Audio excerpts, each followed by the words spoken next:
Hello, ladies and gentlemen, and being a producer of Wrestle Massacre as well as Inside Movies Galore, I am David Strege, and welcome to Delusions of Grandeur.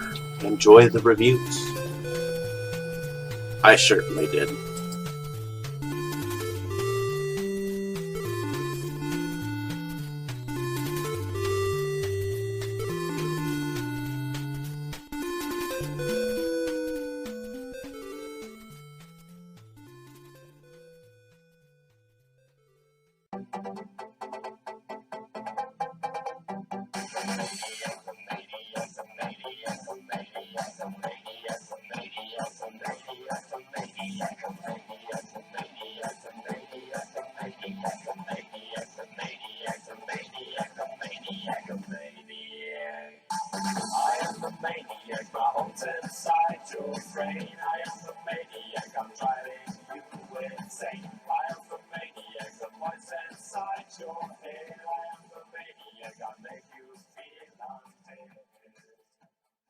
Okay, Dave, that's it. Screw you and your college flunkies.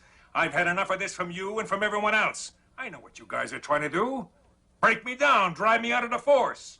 Well, it's going to take a hell of a lot more than a lame prank like this to get Curtis Mooney to throw in his badge, so fuck you. Over. Hello, ladies and gentlemen, and welcome back to Delusions of Grandeur. I'm your host, David Strege, and here I have another film review for you, directed by Michael Kazlo II in 2004. This is a film called Bloodlust. I originally picked this up from Sub Rosa Cinema on their bmovie.com dollar bin sale. He would have like tons of movies that were brand new, that were independent, and he would sell them for $1 a piece, probably just to make some money. And I ended up picking up this film.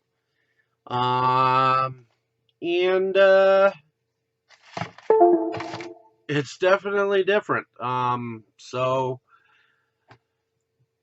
apparently there is a young girl who evidently her parents were killed, and her and her brother ended up, and her name is Maria,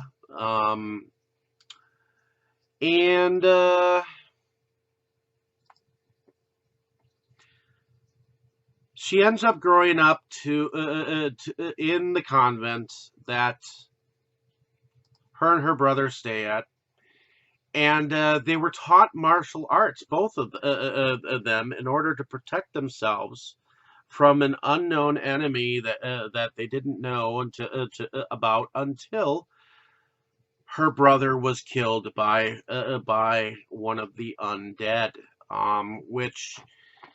In the very beginning of this film, we have some flashbacks of apparently what happened to her mom and dad.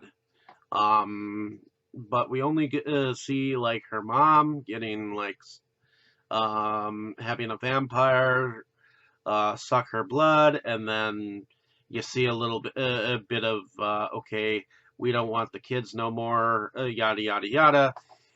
And lo and behold, we start to begin to hear the narration of Maria Hunter, who is played by Nicole Signor. I hope I'm saying that right.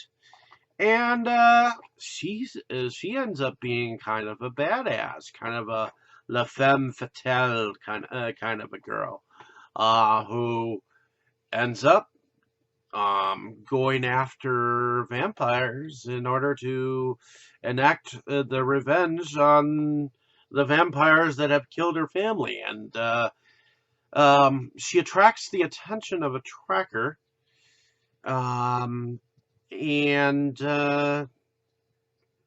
ultimately she ends up meeting some characters that some undead and some not.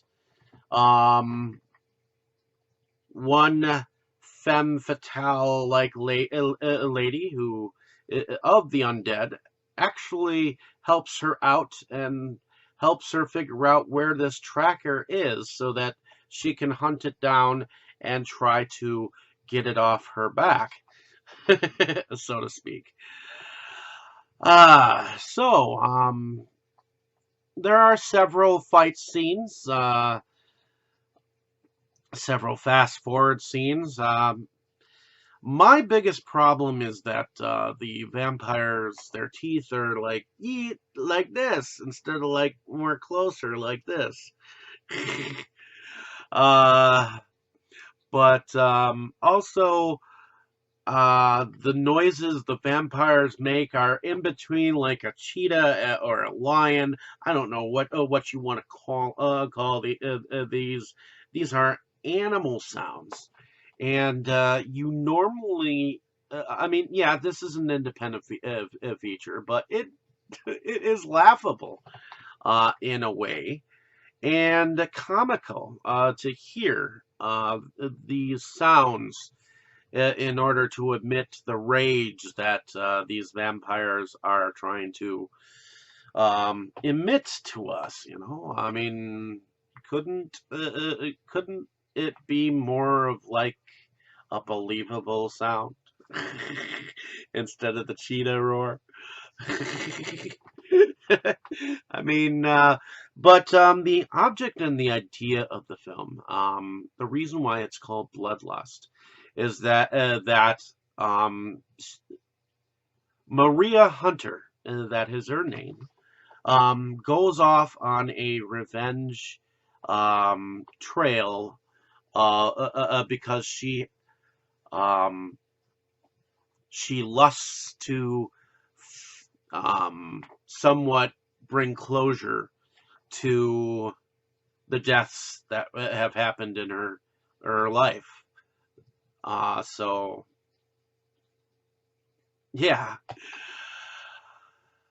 Uh, as far as the end scene between her and the tracker, well, it seems like there are some ghostly like females that seem to work for this tracker that end up being or the tracker sends to send after her, and you see them running around the room almost like they're not there, and then you see like a pack of women um end up going up against these minions of sorts, and yeah.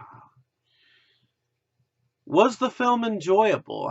On a serious note, it had a serious tone. The film, um, the film was entertaining. It's not that it was a great film.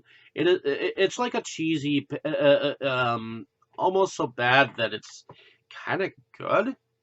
Um, and I guess it's enjoyable for an evening because I like the sarcastic commentary of Nicole Signor's character of the vampire hunting life. You could almost see this character continuing in like a sequel or something like that. You never know down the road, but it was definitely a character that was to me somewhat memorable because um,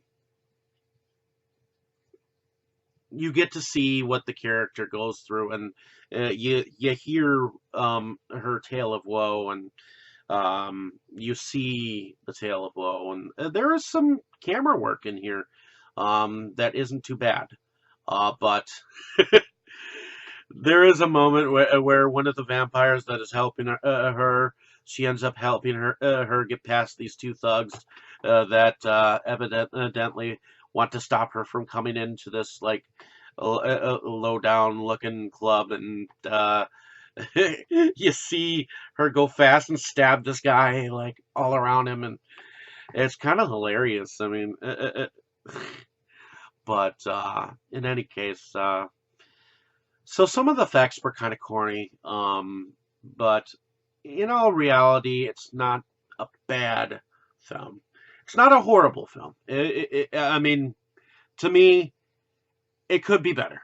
The budget was definitely under par. In fact, I don't really think there was really that much of a budget. I think um, Michael Kazlo is probably a genius behind fast forwarding and rewinding VHS tapes together uh, to make that show up on video. Uh, but I believe that those were the days, you know. And that was early 2000s, so that was an independent period. But it was entertaining, at least for what it was. So, in any case, I hope that this film review is enlightening. Thank you for listening. I definitely enjoyed watching the film. Again, this is my second time watching it. I just haven't gone on about it. One thing I would like to mention is that Jeff Kirkendale um, shows up in the film as a thug, and he's kind of a go-to actor these days, especially for Mark Polonia and other films. Kind of a actor for hire, actor gun for hire, and he's often shows up randomly in different films, and I like that he does because he's got films of his own out there, and just want people to kind of recognize who he is. He gets just knifed in here, but it's a very short role. But I've started to recognize him as kind of a name in some of the underground films, underground indie films. So in any case, hopefully you enjoyed my ramblings on this film, and like and share and subscribe to my page, and I'll definitely have some more cool stuff to go on about. This was definitely a strong female character role, and hope that you find that this film as entertaining as I did. If not, you know where you can shove it. In any case, thank you for listening. Have a great day, evening, or morning, wherever you are. I'll definitely be going on about some more cool films. And thank you so much. Oh, ay, caramba! P.S. On a side note, what the fuck was up with that habit? That was like a homemade Amish habit. Normally, habit, if you were to have something done. Normally, a Catholic habit is like black and white, not colorful like that. The other thing is there were some things that I didn't understand.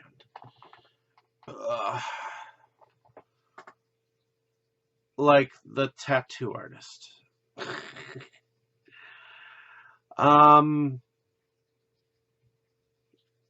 The one that claimed that he was like responsible for the death of her parents and her brother and that kind of thing, that didn't entirely fly with me. Other than that, I guess it was somewhat enjoyable, somewhat comical, and if you can look past many of the flaws in this film, it was at least comical in a sense. But don't believe me for any way, shape, or form. See the film for your own self, and let me know down in the comments what you think. Thank you so much, ladies and gentlemen. It's been a pleasure. You were good, kid, real good. But as long as I'm around, you'll always be second best, see?